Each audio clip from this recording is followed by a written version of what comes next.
By way of introduction, I want you to think of the best concert that you've ever been to. That one amazing performer or group that you were so excited to see, and in the end, they blew you away with the experience. Maybe you got to think back to your youthful days when you went to crazy concerts all over the place. Think about that concert. Now, who opened for them? Do you have any idea who the opening act for that amazing concert was? You know, it isn't glamorous to be an opening act, but it certainly is a job that needs doing and one that is necessary to the experience. This morning we're going to be looking at the opening act to the birth of Jesus, and that is John the Baptist. So let us look at the first chapter of the Gospel of Luke, verses 5 through 7. It says, in the time of Herod, king of Judea, there was a priest named Zechariah who belonged to the priestly division of Abijah. His wife Elizabeth was also a descendant of Aaron. Both of them were upright in the sight of God, observing all the Lord's commandments and regulations blamelessly. But they had no children, because Elizabeth was barren, and they were both well along in years. We begin by seeing that this was in the time of Herod, king of Judea. Now Herod was king because Rome said he was king. He wasn't even Jewish. He was actually an Edomite. And if you remember the people of Edom, you might make the connection. They are the descendants of Esau, Jacob's brother. They are also certainly descended of Abraham, but they were not part of the covenant of Moses. So he was king of Judea, but he was not the king of the Jews in a very real way. He was hated by nationalistic Jews who longed for freedom, and he was seen as a Roman puppet, which indeed he was. But in an ironic twist, it was Herod who spearheaded the building of that magnificent temple that Zechariah is ministering in. The temple that had recently been rebuilt, that Jesus would one day stand in, was built by this man, Herod. It just goes to show that not everyone who builds a place of worship to the Lord is actually a worshiper of the Lord. Herod had his own political reasons for building the temple. We also learn of the ancestry of Zechariah and Elizabeth. Both of them can trace their ancestry back to the original priestly families in the time of Moses. Zechariah was a Levite. He came from the clan of Abijah.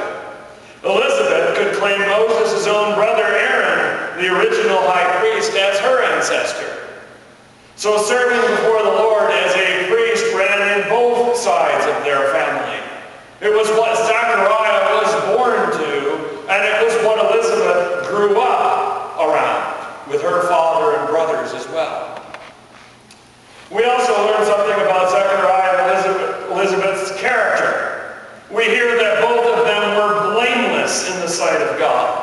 Now, certainly that's not the same thing as being sinless, but it is high praise indeed, a high compliment from Luke that reflects the stellar reputation of this couple. There was no fault in their character for anyone to point to. They should have been the ideal Jewish marriage.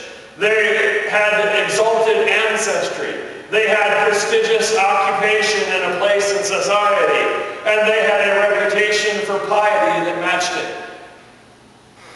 And yet we see this. They had no children. Now to our ears that might simply sound like a choice that the two of them had made. Or maybe some sort of accident of biology. We wouldn't think twice about it. Yet to the first century reader of the Gospel of Luke, it was far more serious. It reflected a cultural judgment against Zechariah in part, but Elizabeth in particular. There would have been rumors for them to deal with. There would have been rumblings amongst the gossipers that perhaps there was some secret sin that God had punished them for. Supposedly they are virtuous, people would say. But yet they have no children. And then we have the added detail that tells us that Elizabeth was barren. It puts the cultural shame more squarely on her shoulders. I'm sure an honorable man like Zechariah would have tried to do his best to shield her from that, but would have not been overly successful. You see, Elizabeth, like Hannah, whose story we just got done looking at, would have felt pain. She would have felt bitterness or anger and who knows what else. You see, it's one thing for those on the outside looking in to look at a situation like this and say, you know what? Who can know God's will? God's ways are inscrutable. God's ways are above our ways. That's easy for us to say from the outside when someone is undergoing difficulty and going through a time of trial. But it is much more daunting task to live with that disappointment in your own life. We are also told that they were both well along in years. That is a not so subtle indication that they've been dealing with this situation for a long time. This is not some fluke. And there is no hope in sight for them. At this point, both Zechariah and Elizabeth would have been resigned to the path that God had chosen for them. They may not have understood it. They may not have agreed with it. But the time when something that could be done about it has already passed.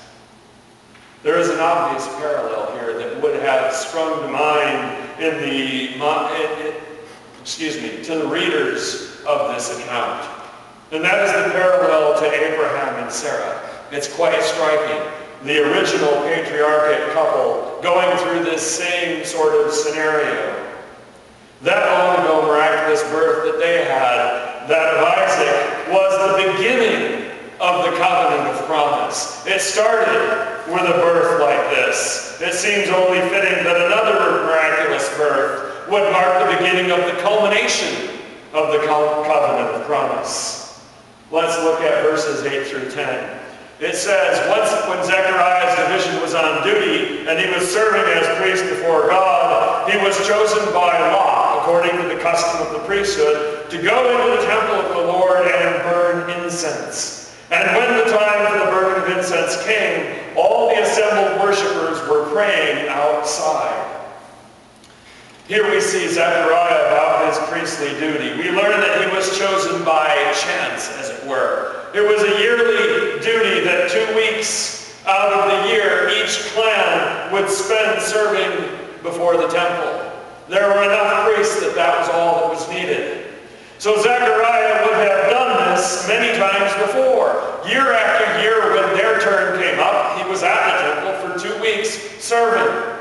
But this was the very first time, it would have been the only time, that Zechariah was chosen to actually go into the temple and perform the honored task of burning incense on the altar.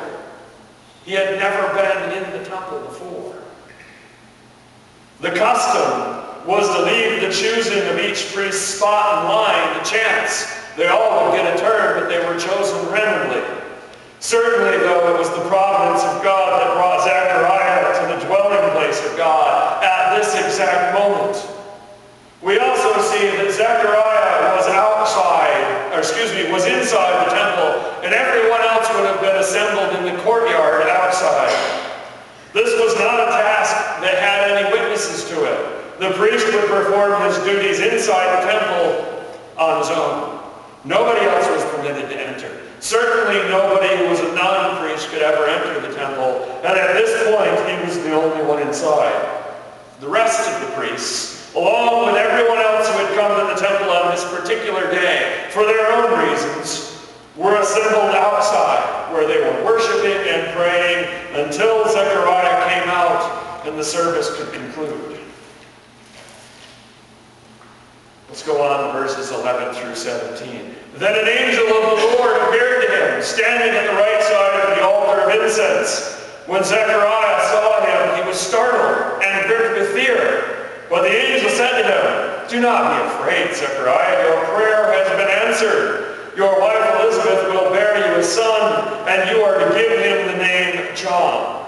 He will be a joy and a delight to you, and many will rejoice because of his birth. For he will be great in the sight of the Lord. He is never to take wine or other fermented drink, and he will be filled with the Holy Spirit even from birth.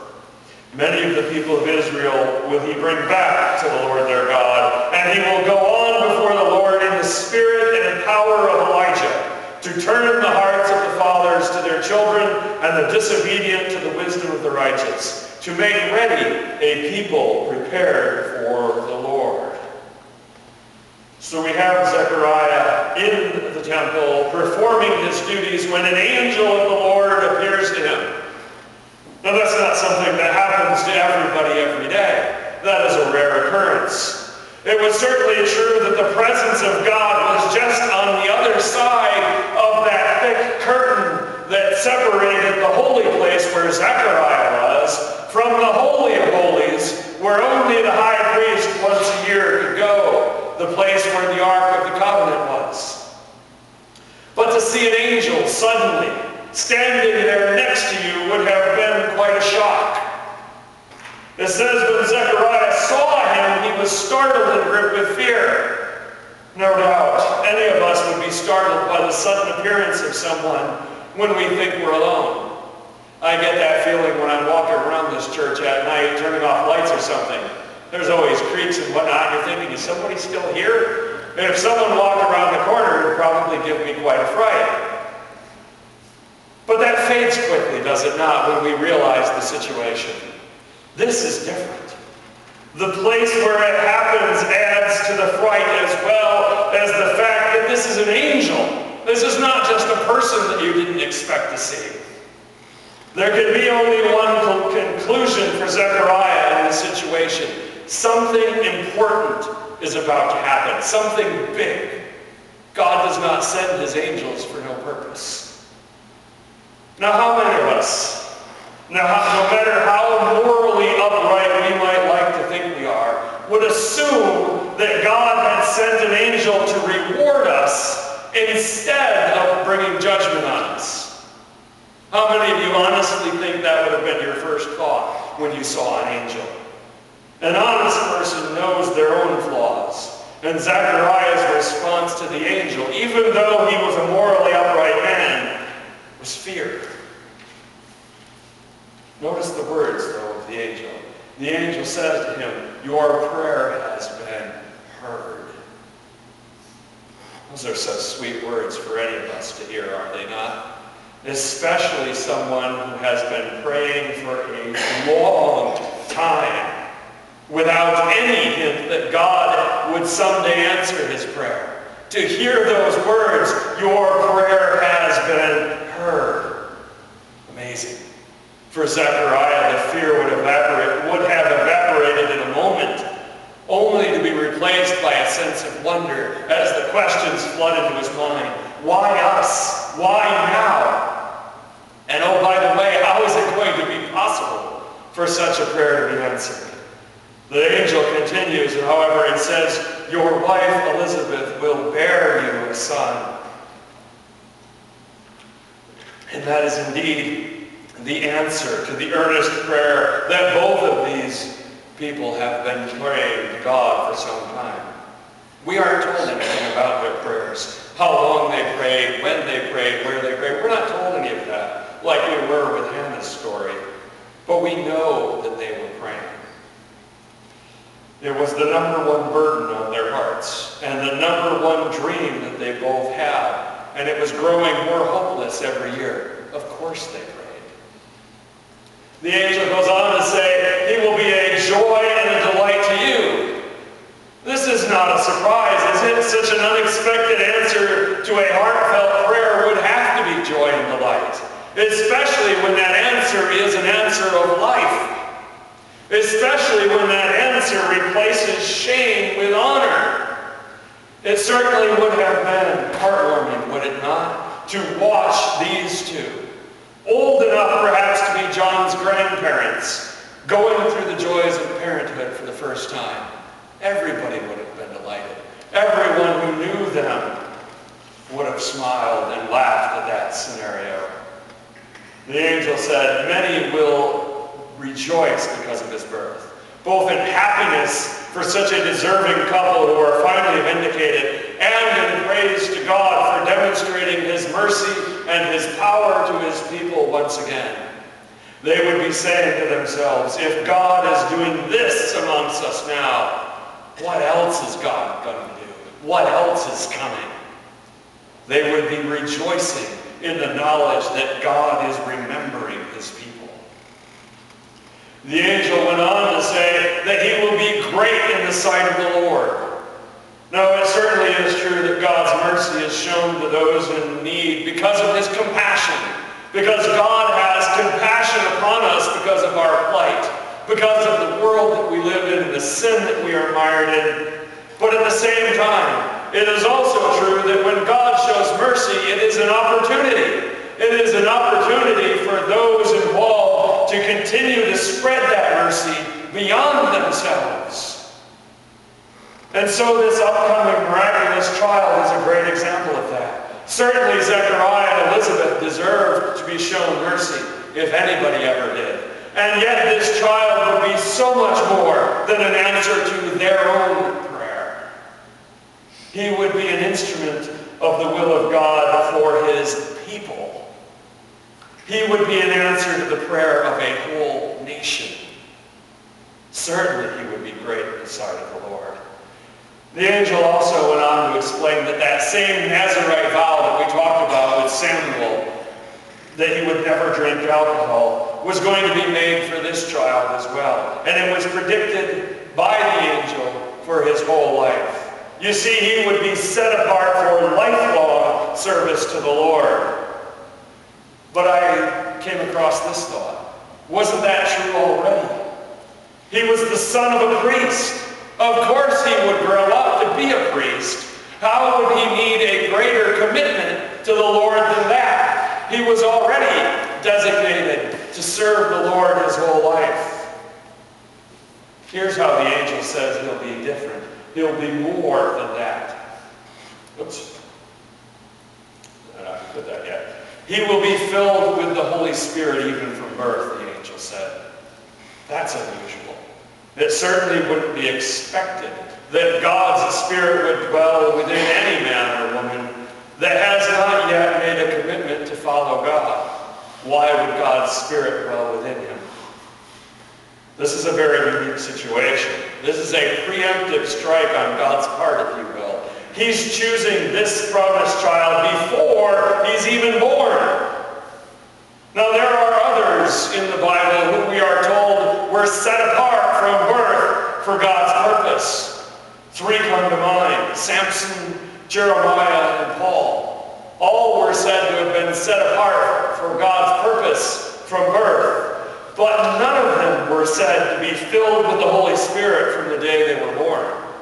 This is unique.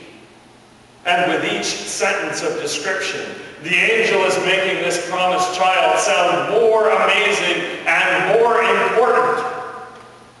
Remember, we're talking about the opening act for Jesus, not the main attraction.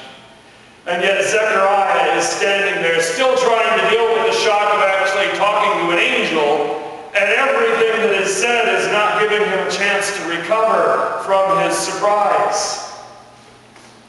One last thing the angel says. Many of the people of Israel he will bring back to the Lord their God.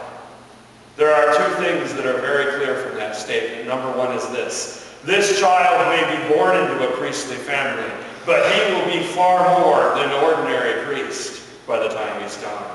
The likely answer is that he will inherit the mantle of the prophet. That is a long tradition of God's people being told by prophets the things that they need to hear, and not the things that they usually want to hear. And John will someday inherit also the long tradition of being ignored by the prophet, by the people of God. And secondly, something else that we can deduce from that is that God's people are in serious need of revival at this time.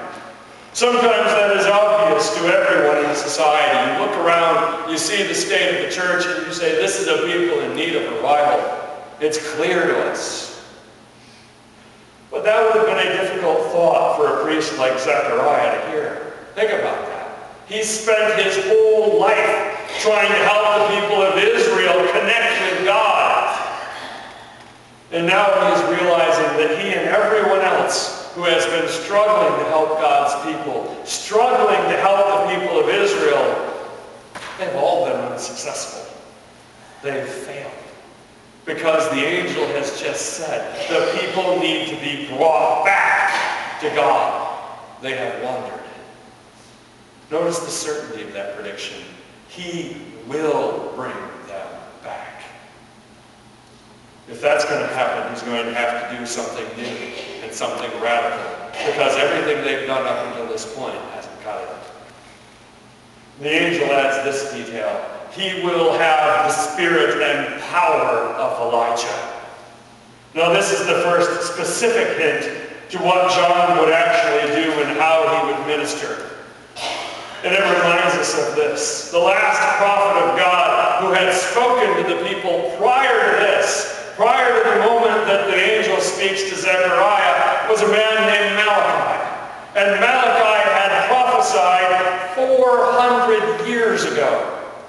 Imagine that. For 400 years, there has been silence.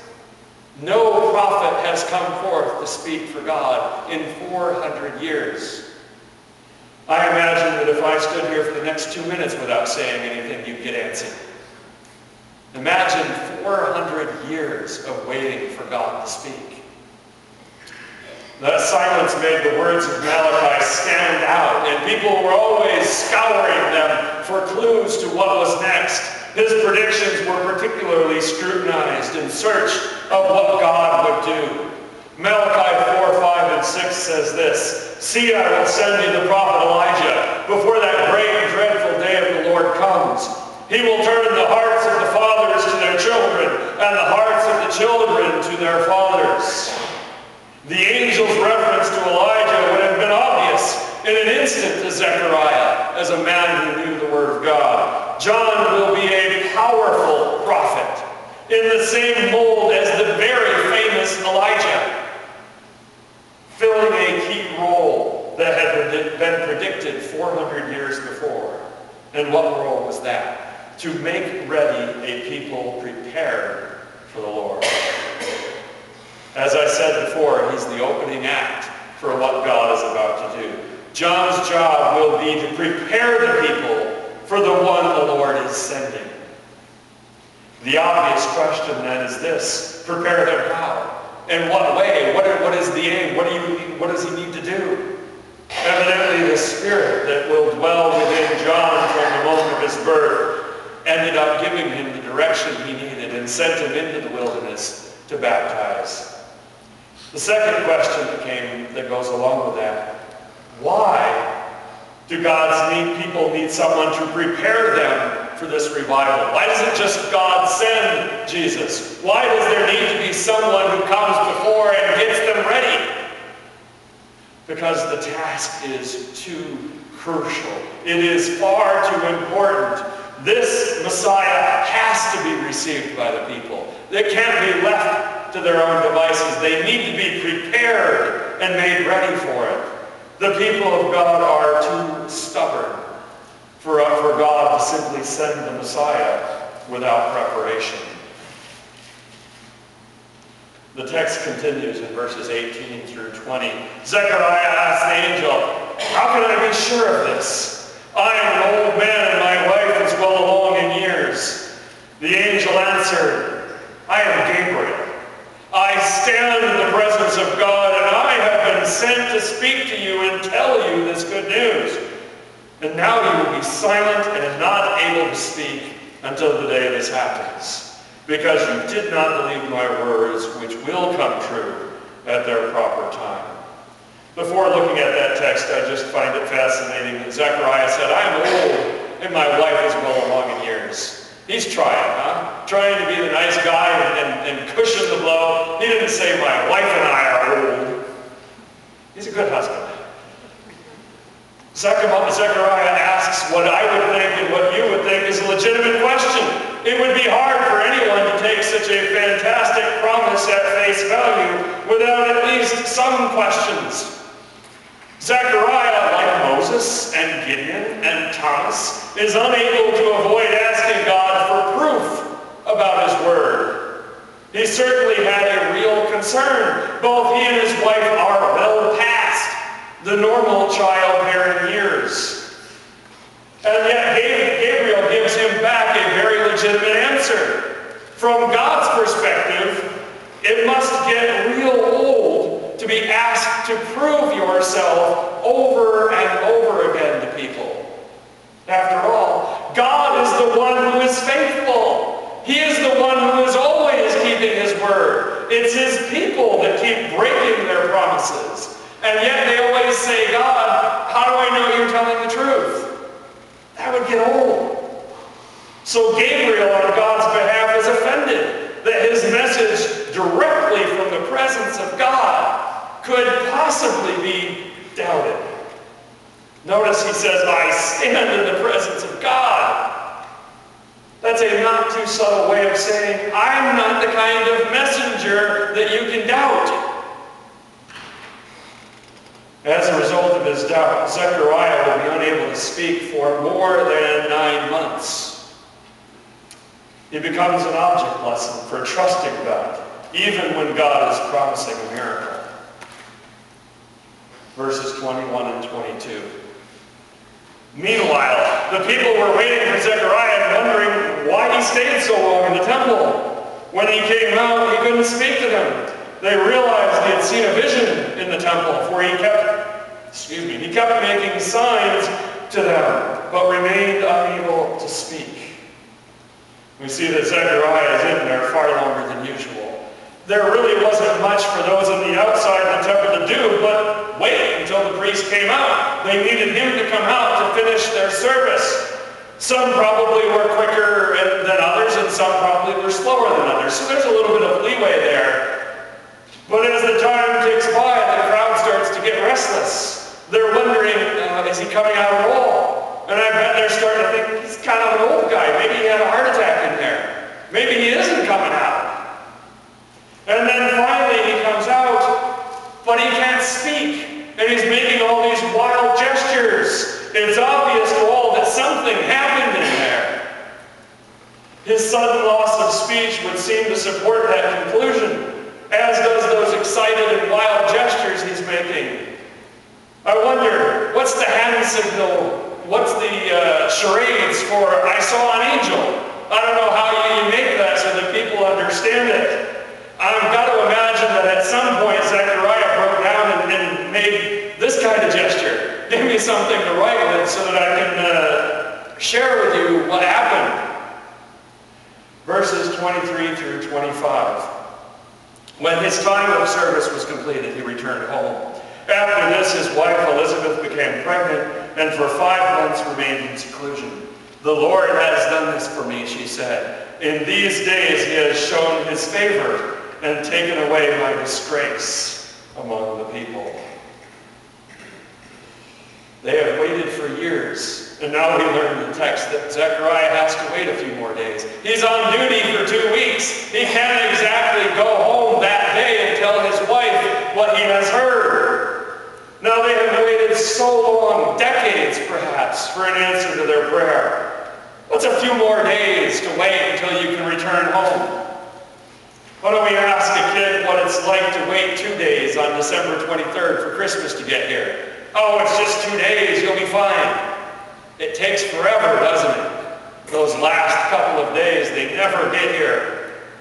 But imagine what that return home was like for Zechariah. He can't explain himself, except for signs and gestures. We wonder, did Elizabeth know how to read? It would have been unusual for a woman in that generation to know how to read, but she came from a priestly family. Perhaps she knew. Or did he have to bring someone along who could be his spokesman and read what he had written out? It must have been the last thing she expected when he left 2 weeks ago, that her husband would return excited about the promise of a child. Her response is indeed fitting. God gets the credit for once again reversing shame and replacing it with honor. And here's our closing thought.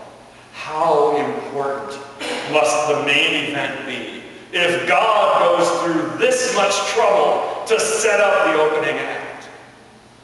John will prepare the way. But for what and for whom?